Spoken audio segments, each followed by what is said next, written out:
विद्यार्थी मित्रांनो, कालच्या तासाला आपण प्राचार्य शिवाजीराव भोसले यांच्या 12वीचा पहिला पाठ वेगविस्तार याला सुरुवात केलेली होती, की ज्यामध्ये प्राचार्य शिवाजीराव भोसले यांनी वेग आणि गतीचे स्वरूप, त्याचबरोबर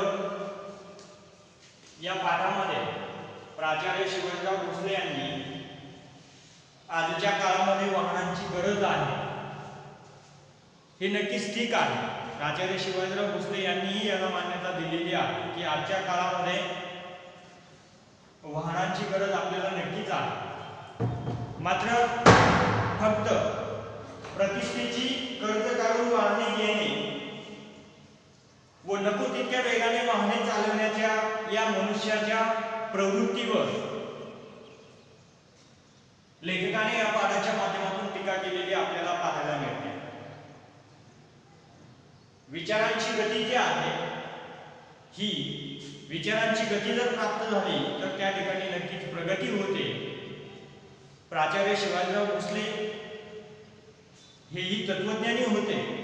त्यांच्या विचारांची पातळी ही अतिशय चांगली होती आणि म्हणून वेगविस्तार या वैचारिक पाठामध्ये लेखकाने आपल्याला वेगाविषयीच्या मर्यादा किंवा वेगाचे फायदे याविषयी या पाठामध्ये चर्चा केलेली आहे. त्याचबरोबर महाराष्ट्रातील एक ज्येष्ठ विचारवंत म्हणून ज्यांची ख्याती आहे असे प्राचार्य शिवाजीराव भोसले यांनी या पाठाच्या माध्यमातून आपल्या समोर आपले जीवन जे आहे हे स्थिती आणि गतीशी संबंधित आहे. त्याचबरोबर आपले जे जीवनचक्र आहे हे जीवनचक्र थांबणे, चालणे आणि धावणे याच्या माध्यमातून फिरताना आपल्याला पाहायला मिळतं. हेही आपण कालच्या तासाला पाहिलेलं आहे. त्याचबरोबर गती जी आहे या गतीला जेव्हा दिशाचे स्वरूप प्राप्त होते तेव्हा त्या ठिकाणी प्रगती झाल्याशिवाय राहत नाही आणि दिशाहीन गती जर आपण त्या ठिकाणी किंवा दिशाविहीन गती आपण त्या ठिकाणी जर स्वीकारली तर आपली अधोगती झाल्याशिवाय राहणार नाही. हाही आशय या पाठाच्या माध्यमातून लेखक प्राचार्य शिवाजीराव भोसले यांनी आपल्यासमोर मांडताना पाहायला मिळाला. त्याचबरोबर लेखकाने पुढे असेही सांगितलेलं होतं या पाठामध्ये, जे आपण काल पाहिलेलं आहे. त्यामध्ये लेखक सांगतात की पूर्वीच्या काळीही वाहने होती, परंतु पूर्वीच्या काळी वाहनांना इतका वेग नव्हता किंवा पूर्वीच्या काळची माणसं जी आहेत ती एवढ्या प्रमाणामध्ये वाहनाचा वेग वाढवत नव्हती आणि म्हणून जे अपघात होण्याचे प्रमाण जे होते ते पूर्वीच्या काळी कमी होते. आणि आजच्या काळामध्ये जर पाहिलं तर त्या ठिकाणी अपघाताचं जे प्रमाण आहे ते खूप मोठ्या प्रमाणात आहे आणि त्याला कारणीभूत आहे आपल्या वाहनाचा वेग. आपण किती जोरामध्ये ते वाहन चालवत आहोत यावरून त्या ठिकाणी आपलं जीवन त्या ठिकाणी लक्षात येताना आपल्याला पाहायला मिळतं. त्याचबरोबर पुढे लेखक प्राचार्य शिवाजीराव भोसले यांनी या पाठाच्या माध्यमातून असंही सांगितलेलं होतं की माणूस वेळ वाचवण्यासाठी वाहनांचा उपयोग करतो आणि पुन्हा वाचलेला वेळ कुठं घालावा म्हणून पुन्हा ते वाचलेल्या वेळाचं वाहन चालवण्यामध्ये रूपांतर करतो किंवा वाहन चालवण्यासाठी तो वेळ घालतो. म्हणजे या ठिकाणी आपल्याला माणसाचा वेळ या वाहनामध्ये किती मोठ्या प्रमाणात जात आहे हेही या पाठाच्या माध्यमातून आपल्याला लक्षात येतं. आणि यामुळे माणूस जो आहे या वाहनामुळे त्या ठिकाणी माणूस माणसावर किंवा वेळ किंवा वाहने माणसावर स्वार होताना आपल्याला या पाठाच्या माध्यमातून पाहायला मिळतं. त्याचबरोबर पुढे लेखकांनी याच पाठामध्ये काल जे आपण पाहिलेलं होतं ते हेही सांगितलं की आज घरामध्ये माणूस जोपर्यंत आहे तोपर्यंत स्थिर आहे. घरातून दारात आल्यानंतर जेव्हा वाहन दिसतं तेव्हा तो वाहनावर स्वार होतो आणि लगेच आपली कामधंदे जी आहे, बाजारपेठ असेल, कामाचं ठिकाण असेल, या ठिकाणी त्या वाहनावर स्वार होतो. इथपर्यंतचा भाग आपण कालच्या तासाला पाहिलेला होता. आज त्या पुढचा भाग या ठिकाणी आपण पाहणार आहोत. सुरुवातीला पाठाचं थोड्या प्रमाणामध्ये वाचन करतो. भारतीयांनी अमेरिकन जीवनशैली पत्करण्याचं कारण नाही. आपल्याकडे अंतरे कमी आहेत, माणसे खूप आहेत, कामे फारशी नाहीत, जीवनाची टोके सहज साधता येतात. थोडी त्वरा करा, पण भरधाव वेगाने अंतर गाठावे अशी स्थिती नसते. गाड्या रुळावरून चालतात, त्यात भरकटणे फारसे नसते. गाडी चढले म्हणजे माणसाची धावणे त्या ठिकाणी थांबते. खरी अडचण असते ती रस्त्यावरून येणाऱ्या जाणाऱ्या 2 आणि 4 चाकी वाहनांची. त्यांचा वेग मर्यादित ठेवला तर ती साधने म्हणून उपयोगी पडतात. वेळ आणि श्रम वाचवण्यासाठी त्यांचा उपयोग होतो. त्या वाहनांचा उपयोग कशासाठी होतो? आपल्याला वेळ आणि श्रम वाचवण्यासाठी. पण अनेकदा असे घडते की वाचलेला वेळ घालवावा कसा हे कळेनासे होते आणि मग तो घालवण्यासाठी पुन्हा माणसे वाहनांच्या आहारी जातात. आरंभी माणसे वाहनावर स्वार होतात, मग वाहने माणसावर स्वार होतात. कामापुरते आणि कामासाठी वाहन आणि आटोक्यात राहील एवढाच वेग हे तंत्र अनुसरले तर जीवन अर्थपूर्ण होईल. आपले जीवन अधिक प्रमाणात आपल्या वाट्याला यावे, ते कृतार्थतेने जगता अनुभवता यावे, त्यासाठी उसत लाभावी म्हणून वाहनांचा वापर आपण करायला हवा. प्रत्यक्षात घडते ते वेगळे. इतरांशी मानसिक स्पर्धा करण्यासाठी आपल्याला ऐश्वर्याचे प्रदर्शन घडवण्यासाठी गरज असते, परंतु कर्ज काढून वाहने खरेदी करणारी माणसं आजच्या जगामध्ये आपल्याला आढळताना पाहायला मिळतात. कोणतीही महत्वाची कामे नसताना मागच्या बाजूला बसून आधुनिक दुचाकीचे सहज फेरफटका मारून आले म्हणजे अनेकांना काय वाटतं?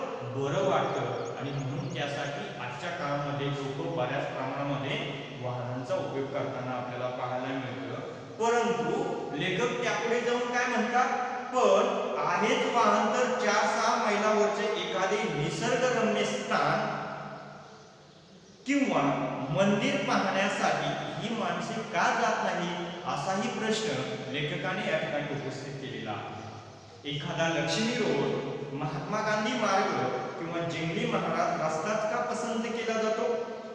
देहू, आळंदी, सिंहगड, बनवेश्वर, विठ्ठलवाडीकडचे रस्ते या लोकांना का दिसत नाही?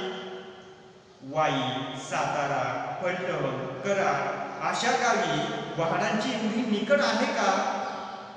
शेतमळ्यात जायचे असेल तर तातडीचा भाग म्हणून कधीतरी वाहने लागायची. आपले राहणे गावाबाहेर होत असेल तर वाहनाचा उपयोग होईल. पण सहज आणि सुखाने येणे जाणे सोडून वेगाने एरझरा कशासाठी घालवायचा? आहेच गाडी तर मारूया चक्कर, अशी भावना बाळगून रस्त्यावर अडचणी निर्माण करणारे रस्ते संख्येने वाढत चालले आहेत. वाहन हे वेळ वाचवण्यासाठी असते, ते वेळ घालवण्यासाठी नसते. माणसे चालू आणि पळूही शकतात, पण रस्त्याने कोणी चालण्याऐवजी पळू लागला तर त्याचे कौतुक करावे का, अशी अपेक्षा स्थळी वेळेवर पोहोचता येईल अशा बेताने वाहन चालवण्याऐवजी उगाच भरधाव वेगाने चालवण्याचे औचित्य ते कोणते? तर या वेगवष्टा या पाठाच्या माध्यमातून लेखक प्राचार्य शिवाजीराव भोसले यांनी या ठिकाणी आपल्यासमोर अनेक प्रश्न उपस्थित केलेले आहेत. त्यामध्ये आपल्याला पाहायला मिळतं की गतीबाबतची लेखकाने केलेली जी विकृती आहे, विकृती म्हणजेच आपण कालच्या तासाला या ठिकाणी पाहिलेलं होतं. विकृती म्हणजे विचित्र प्रवृत्ती.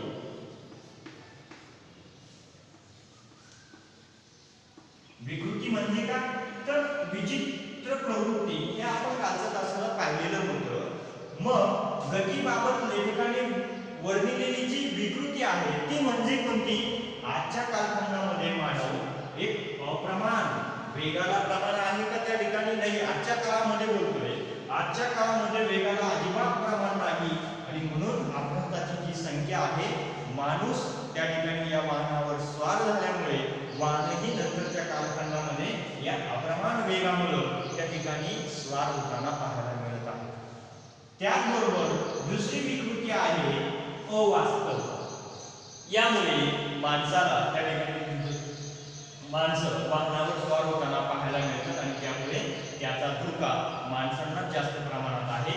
म्हणून लेखक प्राचार्य शिवाजीराव भोसले यांनी वेगवशिता या पाठामध्ये गतीबाबतचं आपले विचार जे आहेत ते प्रकट करण्याचा प्रयत्न केलेला आहे. त्याचबरोबर गतीबाबत लेखकांनी वर्णिलेली तिसरी विकृती जी आहे ती अनावश्यक गती.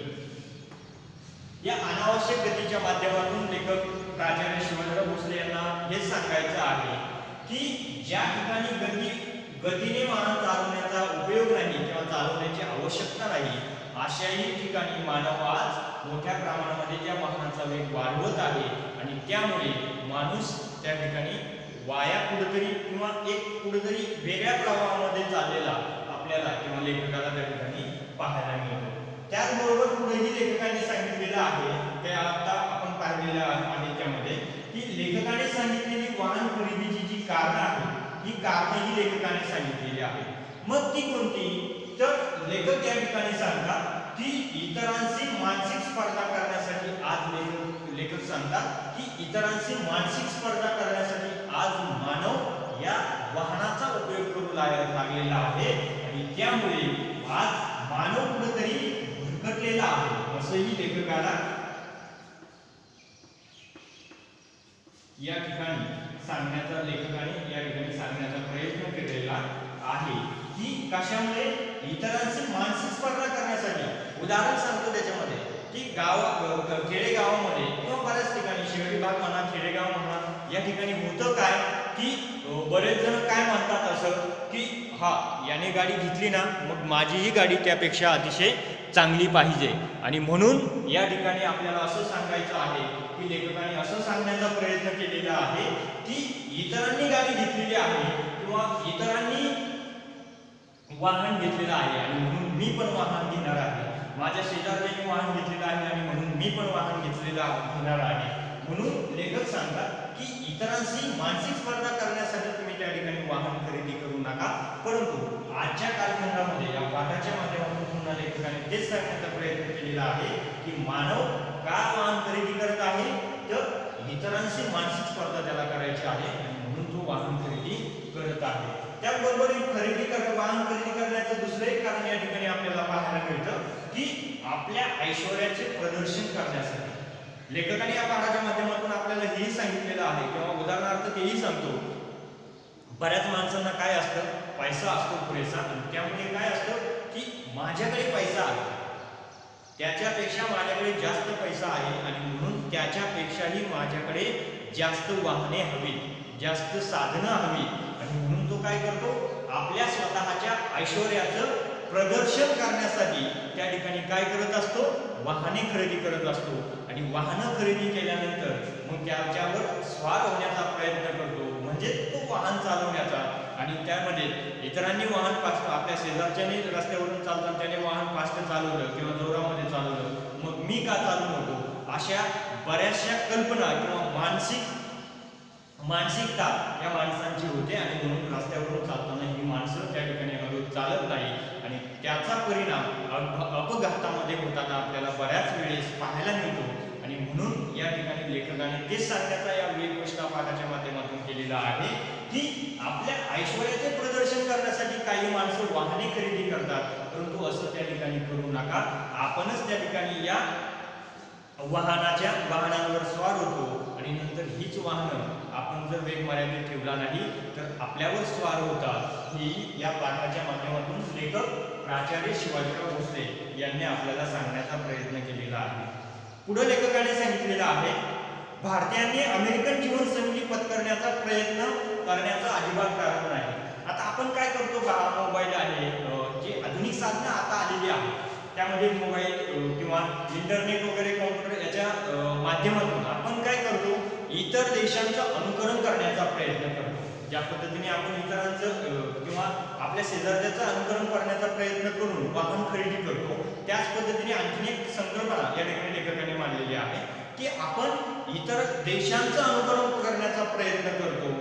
परंतु लेखकाने या पाठाच्या माध्यमातून तेही सांगितलेलं आहे की आपण त्यांचं अनुकरण करण्याचं अजिबात गरज नाही कारण त्या देशामध्ये आणि आपल्या देशामध्ये नक्कीच काहीतरी प्रमाणामध्ये फरक आहे आणि म्हणून अमेरिकेसारख्या देशाशी किंवा अमेरिकन जीवनशैली पत्करण्याचं आपलं अजिबात कारण नाही. त्याची कारणही लेखकाने या ठिकाणी आपल्याला दिलेली आहे ती आपण पाहणार आहोत. त्यामध्ये लेखकाने सुरुवातीला काय सांगितलेलं आहे ती अमेरिकाच्या तुलनेमध्ये जर आपण पाहायचं ठरवलं तर अमेरिकेमध्ये घरोघरी दरडोई वाहनं उपलब्ध असतात. अमेरिकेमध्ये काय असतात की घरोघरी दरडोई वाहनं उपलब्ध आहेत. म्हणजे काय, अमेरिकेमध्ये एका कुटुंबामध्ये जेवढी माणसं आहेत त्या प्रत्येक माणसाकडे काय आहे, वाहन आहे किंवा साधन आहे किंवा वाहनं आहेत. परंतु हीच जर तुलना आपण भारतीयांशी जर केली तर आपल्या भारतामध्ये प्रत्येक घरामध्ये वाहन आहे का, तर प्रत्येक घरातल्या प्रत्येक व्यक्तीकडे वाहन उपलब्ध नाही. आणि म्हणून आपण अमेरिकेशी तुलना करू नये, हेही लेखक प्राचार्य शिवाजीराव भोसले यांनी या पाठाच्या माध्यमातून आपल्याला सांगण्याचा प्रयत्न केलेला आहे. पुढे लेखकांनी आणखी काय सांगितले पहा, अमेरिकेमध्ये रस्ते रुंद आहेत. अमेरिकेमध्ये रस्ते कशा प्रमाणात आहेत, रुंद. आपल्या बाबतीत किंवा आपल्या भारताच्या तुलनेमध्ये अमेरिकेमध्ये रस्ते अतिशय रुंद आहेत. त्याचबरोबर रस्ते सरळ पण आहेत. रस्ते रुंद आहेत आणि सरळ पण आहेत. कारण आता आपण पाहतो की महाराष्ट्र शासनाने किंवा देश पातळीवर भारतानेही रस्ते जेवढे सरळ करता येतील तेवढे सरळ करण्याचा प्रयत्न केलेला आहे. त्याचं कारण एकच आहे, रस्ता जर सरळ असेल तर अपघाताचं प्रमाण कसं असतं, कमी असतं. वळणाचे रस्ते असल्यामुळे त्या ठिकाणी समोरची गाडी दिसत नाही आणि त्यामुळे अपघाताचं प्रमाण जास्त आहे. म्हणून सरकारही आज मोठ्या प्रमाणामध्ये रस्त्यांचं काम सरळ करण्याचा प्रयत्न त्या ठिकाणी करताना पाहायला मिळतं. आणि तेच अमेरिकेमध्ये आहे. अमेरिकेमध्ये वाहनं अतिशय जोरामध्ये का असतात किंवा वाहनांचा वेग का असतो, त्याचं कारण हे आहे की त्या ठिकाणी रस्ते अतिशय रुंद आहेत, त्याचबरोबर रस्ते सरळ आहेत आणि त्याचबरोबर ते निर्विघ्न आहेत आणि एकमार्गी आहेत. रस्त्यावरून एका साईडला एक जी वाहनं आहेत ती आपल्याकडे एकाच रस्त्यावर इकडूनही वाहनं जातात तिकडूनही वाहनं जातात. तसं अमेरिकेमध्ये नाही, एकमार्गी रस्ते आहेत. वाहनं जाण्यासाठी एक रस्ता आहे आणि येण्यासाठी सेपरेट रस्ता आहे वेगळा. त्यामुळे त्या ठिकाणी अपघात होतात का, नाही. आणि त्यामुळे त्या ठिकाणी वाहनांचा वेग त्यांनी जास्त ठेवला तरीही त्यांना जास्त अडचणी येत नाही.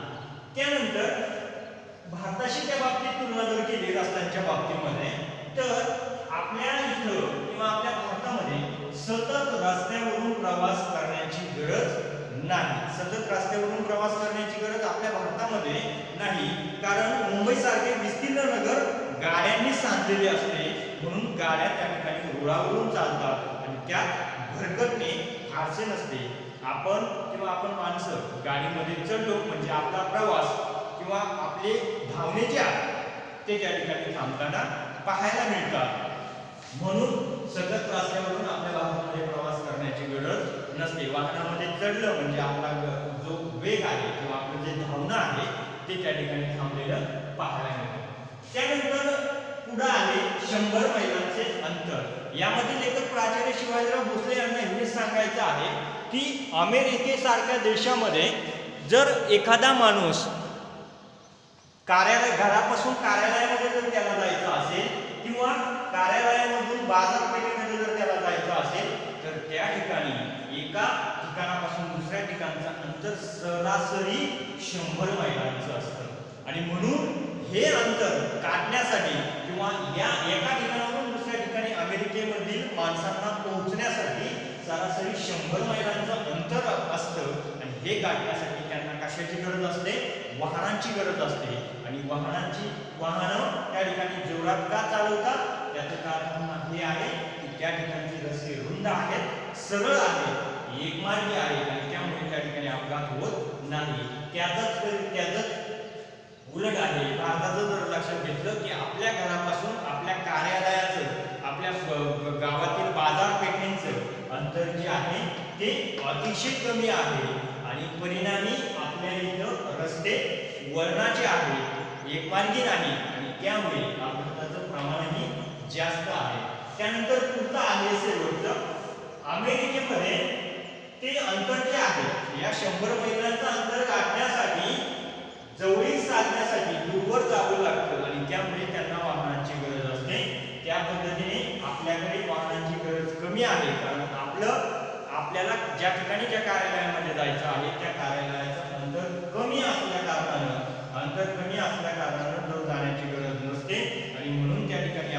वाहन नाही घेतलं किंवा नाही वापरलं जास्त प्रमाणामध्ये तरीही चालण्यासारखं आहे. आणि म्हणून या पाठाच्या माध्यमातून वेगवस्ता या पाठाच्या माध्यमातून लेखक प्राचार्य शिवाजीराव भोसले आपल्याला हेच सांगण्याचा प्रयत्न करत आहे की ज्या ठिकाणी तुम्हाला वाहनांची आवश्यकता आहे त्याच ठिकाणी त्या वाहनांचा उपयोग करा, अन्यथा त्या ठिकाणी पायी चालणं त्या ठिकाणी तुम्ही नक्की निवडा. त्याचबरोबर वाहन हे वेळ वाचवण्यासाठी असते.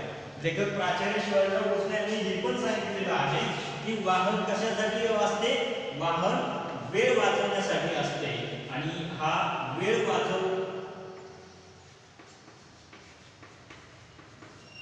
वाहन वेळ वाचवण्यासाठी असते.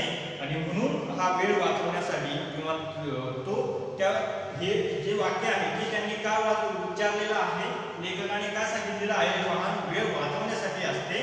त्याच्या पुढे त्यांनी सांगितलंय की ते वेळ घालवण्यासाठी नाही. म्हणून वाहनाचा उपयोग कशासाठी करा, तुम्ही फक्त वेळ वाचवण्यासाठी करा. त्याचा वेग बेताचा असणे अत्यंत गरजेचं आहे. त्याचा वेग कसा असणं गरजेचं आहे, बेताचा म्हणजे मर्यादित. त्या वाहनाचा जो वेग आहे तो अतिशय मर्यादित असणं अत्यंत गरजेचं आहे. माणसे चालू आणि पळूही शकतात, पण रस्त्याने कोणी चालण्याऐवजी पळू लागला तर त्याचे कौतुक करावे का?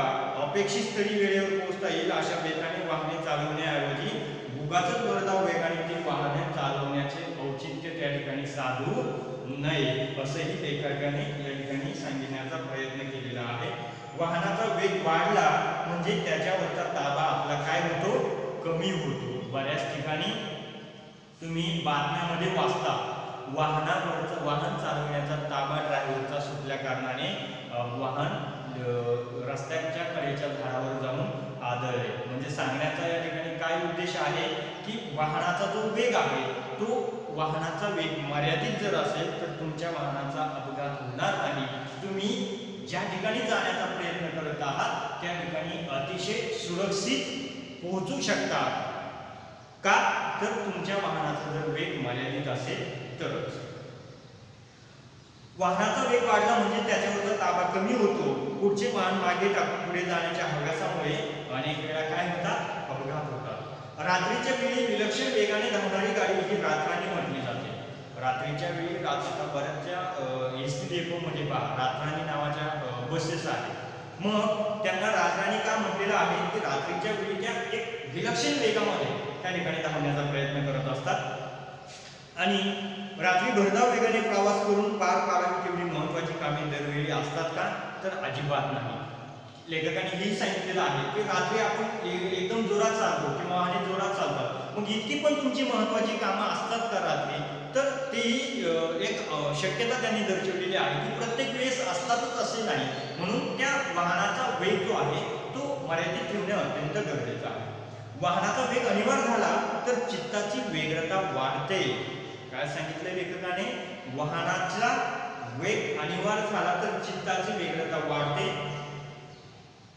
त्याचा शरीरावर आणखी कोणकोणता परिणाम होतो, कशाचा, वाहनाचा, तो आपण या ठिकाणी उद्याच्या तासाला पाहूया. आजच्या तासाला आपण इथपर्यंत पाहिलेलं आहे की गतीबाबतची लेखकाने वर्णिलेली विकृती जी आहे त्यामध्ये मग अप्रमाण असेल, अवास्तव असेल किंवा अनावश्यक गती असेल, यामुळे वाहनाचा जो वेग आहे तो वेग आपल्याला पाहायला मिळतो. आणि या विचित्र प्रवृत्तीमुळे मोठ्या प्रमाणामध्ये आपल्याला अपघाताला सामोरं जावं लागतं. त्याचबरोबर लेखकाने सांगितलेली वाहन खरेदीची जी कारणं आहेत ती कारणंही आपण पाहिलेली आहेत की अनेक वेळा माणूस काय करतो, इतरांशी मानसिक स्पर्धा करण्यासाठी काय करत असतो, वाहन खरेदी करत असतो. आपल्या ऐश्वर्याचे प्रदर्शन करण्यासाठी आपण वाहन खरेदी करत असतो.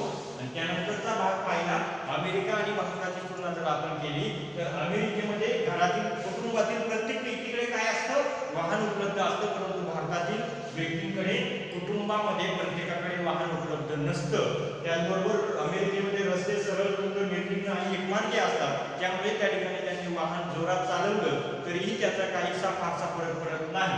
त्याचबरोबर भारतामध्ये जर विचार केला सतत रस्त्यावरून प्रवास करण्याची त्या ठिकाणी भारतातील प्रत्येक व्यक्तीला गरज भासते का, तर अजिबात नाही.